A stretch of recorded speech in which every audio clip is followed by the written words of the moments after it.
अब जयपुर से बड़ी खबर है, जहां भजनलाल कैबिनेट की आज बैठक होगी। कैबिनेट के बाद मंत्री परिषद की बैठक होगी। इस बैठक में कई बड़े फैसले होने की संभावना है। सौर ऊर्जा को लेकर भू आवंटन पर फैसला संभव है। चुनाव में 2 संतान के नियम में छूट देने पर मंथन भी संभव है। बड़ी खबर है, राजधानी जयपुर से भजनलाल कैबिनेट की आज बैठक होने वाली है। कैबिनेट के बाद मंत्री परिषद की बैठक होगी और बैठक में कई बड़े फैसले होने की संभावना है। बता दें कि सौर ऊर्जा को लेकर भू आवंटन का फैसला संभव है और चुनाव में 2 संतान के नियम में छूट देने पर भी मंथन इस मीटिंग में हो सकती है। भजनलाल शर्मा कैबिनेट की आज साल की आखिरी बैठक होने जा रही है। भजनलाल शर्मा की अध्यक्षता में मंगलवार शाम कैबिनेट की बैठक होगी। इसके बाद मंत्री परिषद की बैठक भी होगी। नए साल से ठीक पहले होने जा रही इस बैठक में कई महत्वपूर्ण फैसले लिए जा सकते हैं।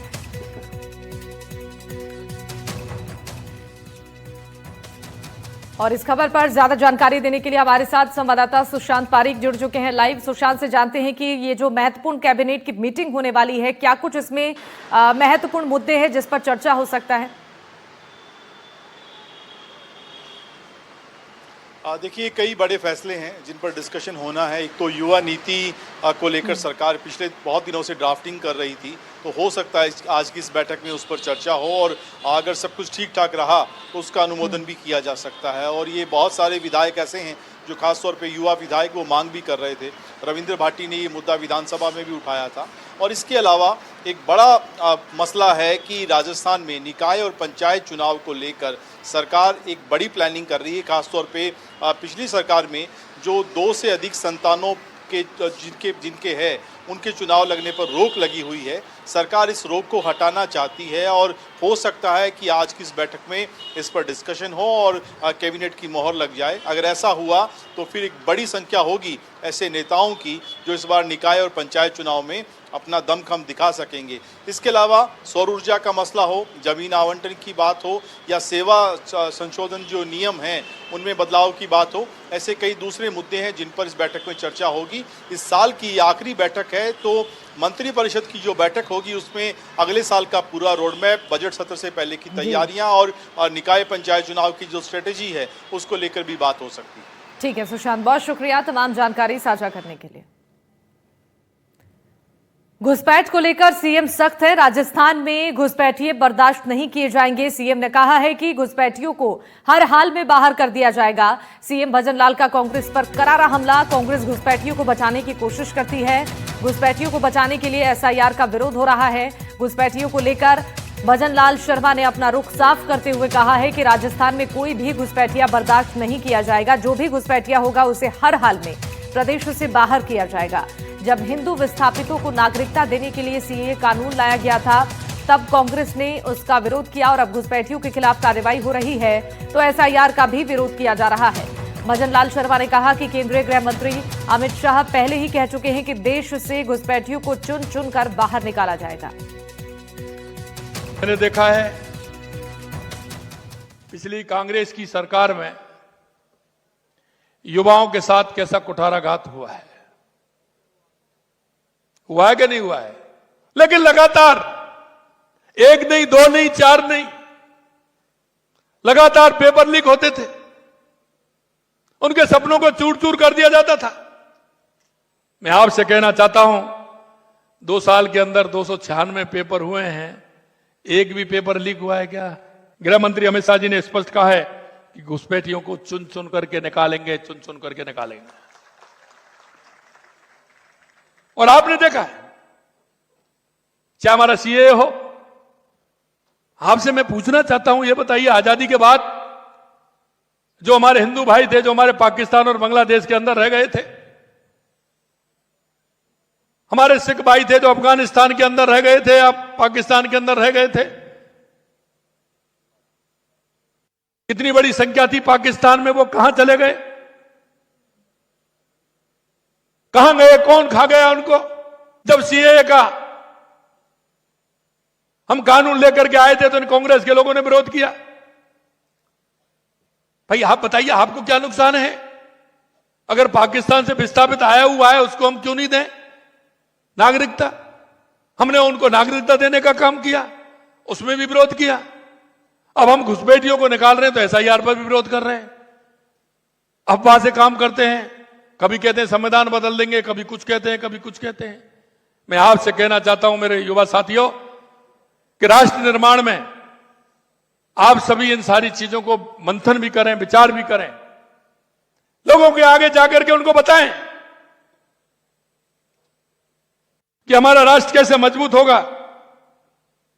अब हमने भी किया है कि राजस्थान में अगर कोई भी घुसपैठिया होगा तो किसी भी कीमत पर राजस्थान में नहीं रहेगा, ये हमने भी कहा।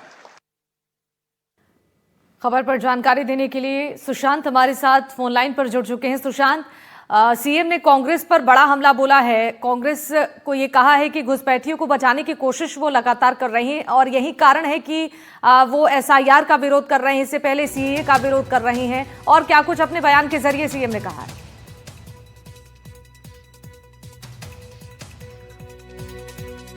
जी सुशांत, में दिखाई दे रहे हैं और सीएम ने कहा कि जिस तरह से एसआईआर को लेकर विरोध है, लेकिन सरकार का मकसद है कि एसआईआर के जरिए उन तमाम घुसपैठियों सरकार बाहर निकाले। और अमित शाह ने भी 2 दिन पहले इसी तरह का बयान दिया था। उसी लाइन को लेकर मुख्यमंत्री की कवायद दिखाई दे रही है और पुरजोर तरीके में, आक्रामक अंदाज में मुख्यमंत्री एसआईआर के जरिए कांग्रेस पर निशाना भी साध रहे हैं। साथ ही एक संदेश भी दिया है कि राजस्थान में कोई भी घुसपैठिया अगर रह रहा है उसको बाहर निकाला जाएगा। ठीक है सुशांत, धन्यवाद जानकारी देने के लिए। जयपुर से बड़ी खबर है, विधायक निधि में कमीशन का मामला है। विधायक रेवंत राम डांगा को नोटिस मिला है। बीजेपी की अनुशासन समिति ने नोटिस जारी किया है। समिति की तरफ से खीवसर विधायक को कारण बताओ नोटिस जारी किया गया है। विधायक निधि का पत्र जारी करने के बदले कमीशन से जुड़ा मामला है। 20 दिन के अंदर लिखित में जवाब देने को कहा गया है। विधायक निधि से जुड़े कथित भ्रष्टाचार के मामले में भारतीय जनता पार्टी ने बड़ा कदम उठाया है। पार्टी नेतृत्व ने संबंधित विधायक डांगा को कारण बताओ नोटिस जारी करते हुए उनसे पूरे मामले पर स्पष्ट जवाब मांगा है। आरोप है कि विधायक निधि के कार्यों में अनियमितताएं बरती गई हैं और नियमों को नजरअंदाज कर भुगतान किए गए हैं। भाजपा प्रदेश संगठन का कहना है कि इस मामले में पार्टी की छवि को नुकसान पहुंचा है और इसी को ध्यान में रखते हुए अनुशासनात्मक कार्रवाई की प्रक्रिया शुरू हो चुकी है। नोटिस में विधायक से पूछा गया है कि उनके खिलाफ सामने आए तथ्यों और शिकायतों पर उनका पक्ष क्या है और क्यों न उनके खिलाफ आगे की कार्रवाई की जाए। विधायक निधि में कमीशन का ये मामला सामने आया है। बीजेपी अग्रिम मोर्चों को मिले नए प्रदेशाध्यक्ष। केंद्रीय नेतृत्व के निर्देश पर मदन राठौड़ ने इसकी घोषणा की है। युवा मोर्चा अध्यक्ष बने शंकर लाल गौरा। निहाल चंद मेघवाल अनुसूचित जाति मोर्चा के अध्यक्ष बने हैं। महेंद्र कुमावत बने ओबीसी मोर्चा के अध्यक्ष। कैलाश चौधरी बने किसान मोर्चा के अध्यक्ष। शंकर गौरा और गोपी चंद मीणा ने राठौड़ से मुलाकात की, पार्टी में नए दायित्व देने का आभार जताया। भाजपा प्रदेश अध्यक्ष मदन राठौड़ ने प्रदेश कार्यकारिणी के बाद अब मोर्चे का भी गठन कर दिया है। इसी कड़ी में सोमवार को अध्यक्ष राठौड़ ने पार्टी के 7 में से 6 मोर्चों के अध्यक्षों की सूची जारी की। महिला मोर्चा को भी होल्ड पर रखा गया है। मोर्चा अध्यक्ष में 2 जाट, 1 अनुसूचित जाति, 1 अनुसूचित जनजाति, 1 अल्पसंख्यक और 1 ओबीसी वर्ग को मौका दिया है। भाजपा प्रदेश अध्यक्ष मदन राठौड़ की ओर से जारी सूची में एबीवीपी और छात्र राजनीति से आगे आने वाले शंकर गौरा को भाजपा युवा मोर्चा का अध्यक्ष बनाया गया।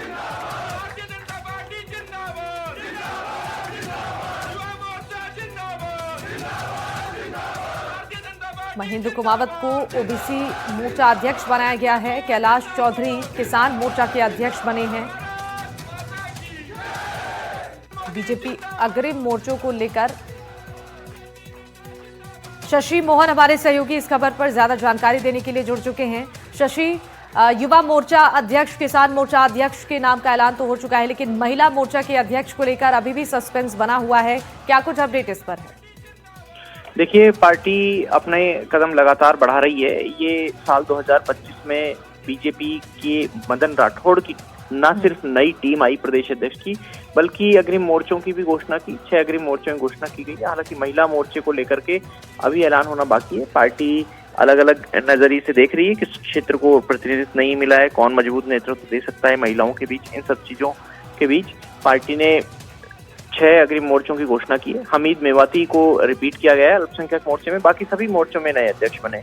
युवा मोर्चे में शंकर गौरा हैं, चौमू विधानसभा क्षेत्र से आते हैं, एबीवीपी से सक्रिय रहे हैं। राजस्थान यूनिवर्सिटी के जो छात्र संघ चुनाव होते हैं वहां भी चुनाव लड़ा है। और गोपीचंद मीणा है। गोपीचंद मीणा जहाजपुर से विधायक हैं। मदन राठौड़ की टीम में मौजूदा विधायकों की बात की जाए अगर मोर्चों में, तो एकमात्र विधायक गोपीचंद मीणा है जो जहाजपुर से विधायक हैं और पिछली बार भी ये जीत करके आए थे और जनरल सीट है जहाजपुर की, वहां से जीत करके आते हैं। और इसी तरीके से आप देखिए निहाल चंद मेघवाल, पूर्व सांसद गंगानगर, उनको जिम्मेदारी दी गई है। निहाल चंद मेघवाल केंद्र में मंत्री भी रहे हैं, ग्रामीण विकास और पंचायती राज के राज्य मंत्री रहे हैं। वो अनुसूचित जाति मोर्चे की कमान संभालेंगे और प्रदेश में अनुसूचित जाति को संगठन से ज्यादा संख्या में जोड़ने की कोशिश करेंगे।